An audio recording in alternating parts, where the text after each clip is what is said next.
I've been wondering for years what makes people immune to the Trump cult.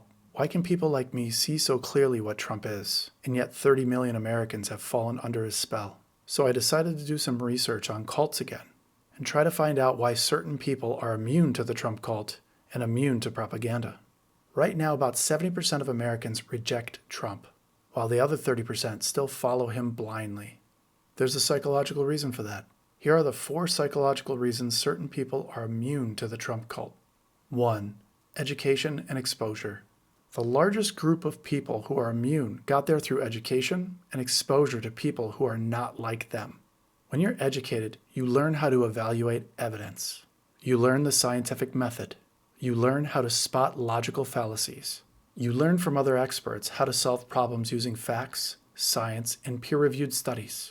You learn that being wrong isn't a bad thing. You learn that if you don't study hard enough, you might get a bad grade every now and then. You learn being wrong is part of learning and problem solving. Being able to admit you are wrong is a strength, not a weakness. You also learn to appreciate people who are experts, because they were the ones who actually taught you how to solve problems. But education alone isn't enough. You also need exposure to people who are different than you. Different races, different religions, different backgrounds. In 1954, psychologist Gordon Allport published a theory that became one of the most tested ideas in all of social science. He called it intergroup contact theory. People with real meaningful contact with people who are different than them. If you know people personally who are different than you, it's harder to dehumanize them. Because when you only know people who look and think like you, it's easy to believe everyone else is the enemy. But when you actually know people from different backgrounds, you can't dehumanize them. This has been confirmed by 515 studies across 38 countries involving 250,000 people. Going to school to educate yourself just happens to be the best place to get exposure and make friends with people that are not like you. You learn how to hold multiple perspectives at once. You learn that simple answers to complex problems are usually wrong. So when Trump shows up saying immigrants are the problem or I alone can fix it, you recognize these as lies instantly. In school, you work with these people in group projects. You played sports with them, ate dinner with them. You start to realize they have the exact same problems you have, and they worry about the same things you do. They may have physical, religious, and cultural differences, but you are all just people. You're all just trying to make it in the world. You're all just trying to survive. You see through these blatant lies and reject Trump outright. 2. Strong moral foundations from a healthy family. These people are immune because they grew up in families that actually live their values, not performative religion, actual compassion, empathy, and integrity. Their parents taught them to treat people with kindness and modeled that kind behavior back to them.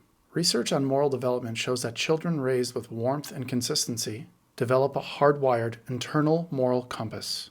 These children were taught to consider other people's perspectives and develop moral reasoning built on care and fairness, not fear and compliance. They know cruelty is wrong. They know lying is wrong. They know that humiliating people is wrong. So when Trump mocked a disabled reporter live on TV, when he calls people names, when he calls for violence at his rallies, these people were disgusted because it goes against everything they stand for. This group rejects Trump not because of his bad politics, but because he violates their core sense of right and wrong inside of them. Once you know what good looks like, you tend to reject bad when it comes along. 3. Being the scapegoat in an authoritarian household. The black sheep group of people are immune because they've seen abusive behavior before. If you grew up in a toxic household, you might have been the scapegoat. The black sheep was specifically targeted by the authoritarian parent.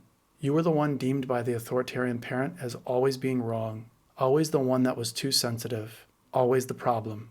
The authoritarian parent taught the rest of the family one thing: it's okay to hurt the scapegoat if the scapegoat doesn't comply and submit to authority. You refuse to fall in line. Your refusal to fall in line exposed the lie that everyone had already agreed to live by. The lie that the parent was always right, and that made you dangerous. They tried to hurt you until you complied, but you never complied. You couldn't trust your family because they lied and gaslit you, so you learned to question everything. Researchers studying narcissistic family systems found something fascinating. The scapegoat is always the most empathetic and perceptive child in the family. They weren't picked randomly. They were targeted because their empathy, curiosity, and questioning of things threatened the authoritarian parent's control. So they developed a strong resistance trait to protect themselves.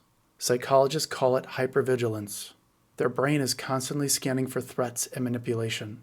When Trump showed up, you recognized him immediately, not as a politician, as an abuser, as your abusive, authoritarian parent. The gaslighting, the cruelty, the demand for loyalty. It was your family all over again. But your family didn't see Trump that way. The siblings who submitted to authority learned that obedience meant safety. They've been looking for an authority figure to submit to ever since. They recognize Trump as power, not abuse. They enjoy watching others be forced to comply. For once, they're on the side of doing the forcing. They need you to comply, because if you resist and win, it means they were cowards. This is why they smile when protesters get beaten. It's the rush of being on the side that gets to hurt people instead of being hurt. The black sheep group knows how it feels, and how wrong it is, and they're not falling for it again. They've worked hard to get away from toxic family patterns. They see that the immigrants have become the new scapegoat, and they recognize the man running the show. 4. Professional experience with con artists.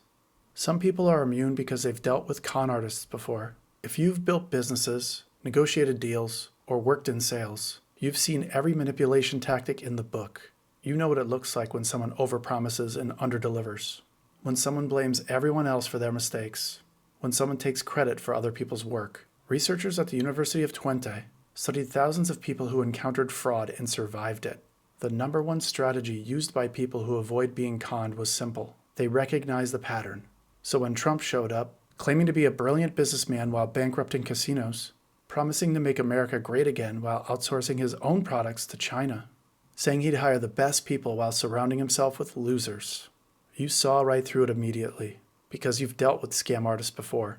They have professional experience spotting fake promises, and they're not falling for it again. So if you're one of the 70% who reject Trump, you probably fall into one of these categories.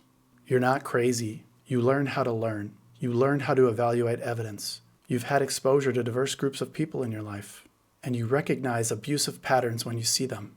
His supporters don't see the abuse.